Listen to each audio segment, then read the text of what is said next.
Bonjour à tous, merci de me retrouver dans cette vidéo qui était une vidéo un peu spéciale puisque c'est la 30e de la série Devenir Growth Hacker et donc c'est la dernière de cette série en l'occurrence, et aujourd'hui je vais vous parler du growth hacking, de savoir à quel moment on commence le growth hacking dans un projet de startup.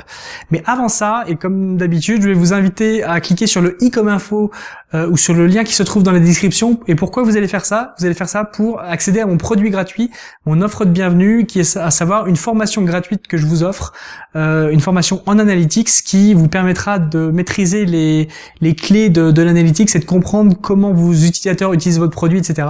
Et notamment, ça vous permettra de maîtriser un des piliers du growth hacking. Donc je vous invite à cliquer soit sur le i comme info en haut de cette vidéo ou soit sur le lien qui se trouve dans la description. Donc le growth hacking, ça commence quand? C'est une très bonne question, et cette question, je vais y répondre au travers de la description des 3 phases qu'un projet peut rencontrer. Moi, je considère que le growth hacking, ça fait partie d'un projet à partir du jour numéro 0, du jour numéro 1.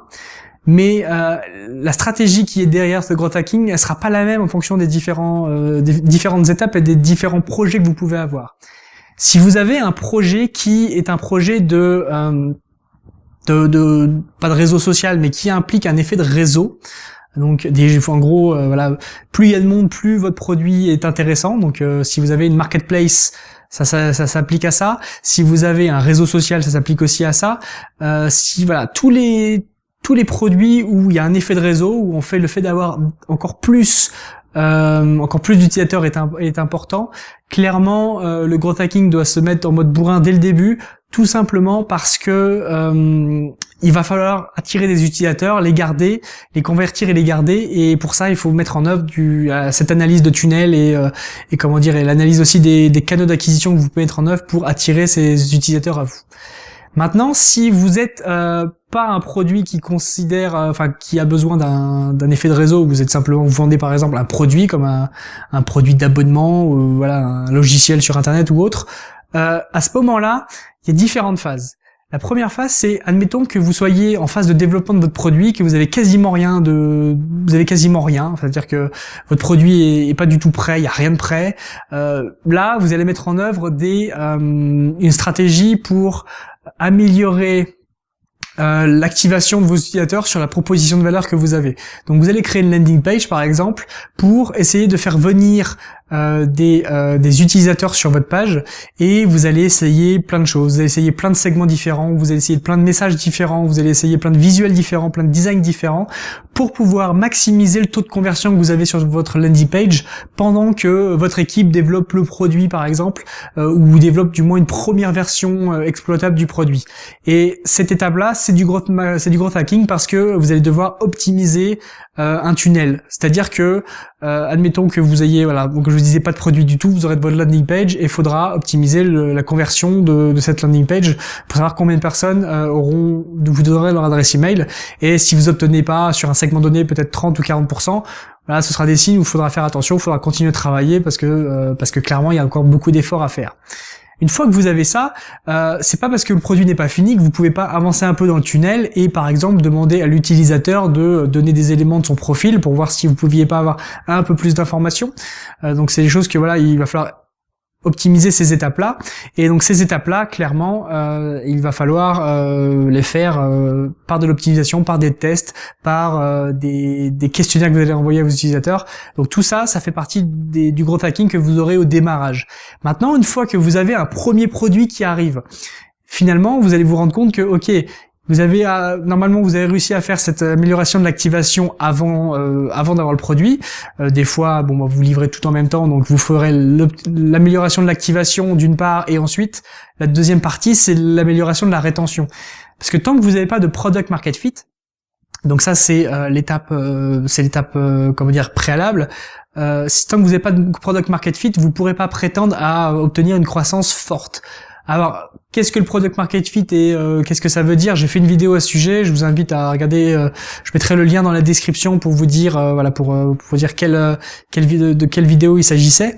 Mais tant que vous n'avez pas de product market fit, votre obsession, ça doit être de maximiser la rétention et de maximiser le nombre de personnes qui vont utiliser votre produit tous les jours, toutes les semaines, tous les mois, en fonction du cycle de produit que vous avez.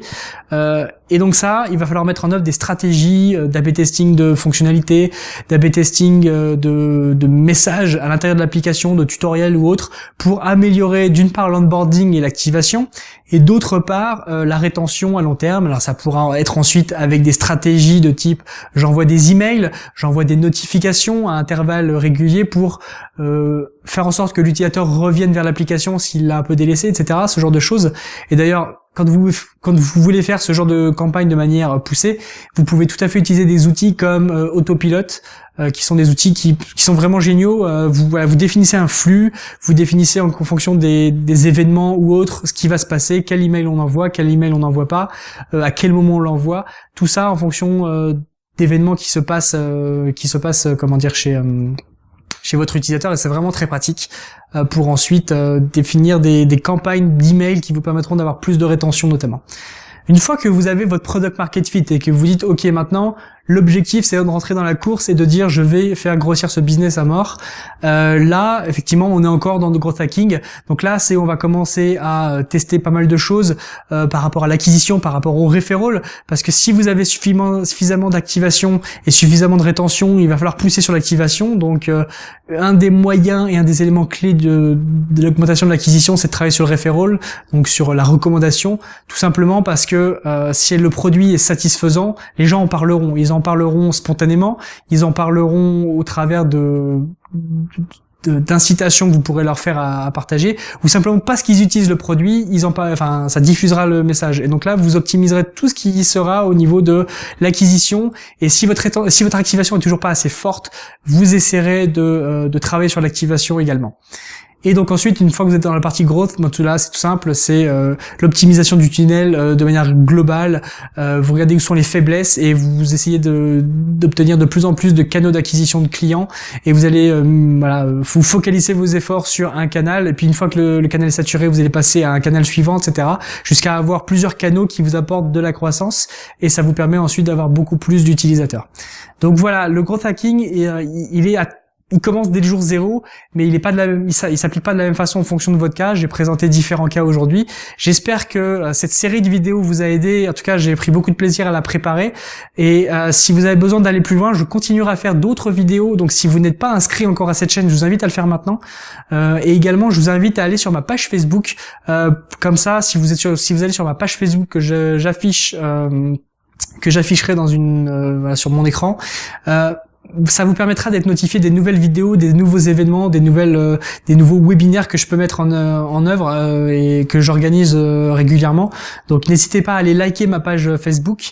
Et encore une fois, si vous avez besoin d'analytics, n'hésitez pas à aller à cliquer sur le i comme info de cette vidéo ou dans le lien qui se trouve dans la description pour accéder à ma formation gratuite en analytics. C'est gratuit, c'est cadeau. En tout cas, merci beaucoup d'avoir suivi cette série. Je serai ravi de faire d'autres vidéos sur le growth hacking et j'espère vous revoir très prochainement sur cette chaîne. Ciao.